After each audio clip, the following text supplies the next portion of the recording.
দুধ কলা দিয়ে কালসাপ পোষার প্রবাদটি তো সকলেরই জানা, তবে অক্সফোর্ড বিশ্ববিদ্যালয়ের গবেষকদের করা সাম্প্রতিক এক গবেষণা বলছে দুধ ও কলা একসঙ্গে খাওয়া স্বাস্থ্যকর নয়।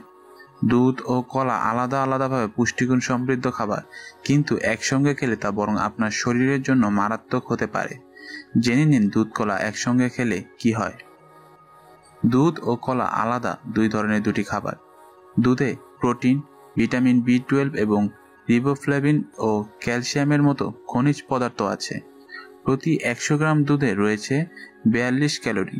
যদিও সুষম খাদ্য দুধ কথাটি এখন যথার্থ মনে হয় না, কারণ দুধে ভিটামিন সি, হজম আঁশ নেই, সেই সঙ্গে কার্বোহাইড্রেটের পরিমাণও কম। অন্যদিকে কলায় প্রচুর পরিমাণে ভিটামিন বি6, ম্যাঙ্গানিজ, ভিটামিন সি, পাচক আঁশ, পটাশিয়াম এবং বায়োটিন আছে। প্রতি 100 গ্রাম কলায় 89 ক্যালোরি থাকে।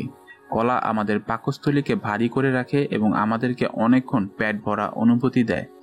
অনেকেই মনে করেন কলা ও দুধ একসঙ্গে খাওয়া ভালো, কিন্তু গবেষণা বলছে এমনটা ঠিক না।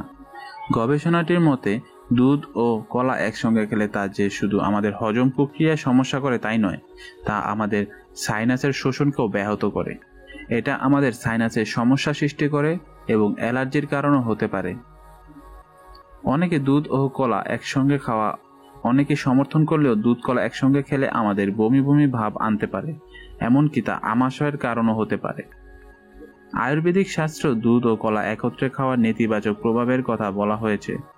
দুধ ও কলা একত্রে খেলে আমাদের দেহে টক্সিফিকেশন হতে পারে, যা দেহের স্বাভাবিক কাজে বাধা দেয়।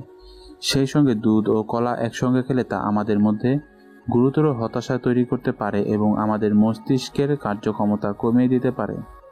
তাই গবেষকরা বলছেন দুধ ও কলা একসঙ্গে খাওয়া যাবে না। যদি আপনি কোনো শারীরিক অনুশীলনের আগে বা পরে দুধ কলা খেতে চান, তাহলে দুধ খাবার অন্তত 20 মিনিট পর কলা খেতে পারেন। আর যদি দুগ্ধজাত কোনো খাবারের সঙ্গে কলা খেতে চান, তবে দইয়ের সঙ্গে খেতে পারেন। আমাদের সাথে থাকার জন্য ধন্যবাদ। ভিডিওটি ভালো লাগলে লাইক দিন, সাবস্ক্রাইব করুন আমাদের চ্যানেলটিকে। ধন্যবাদ।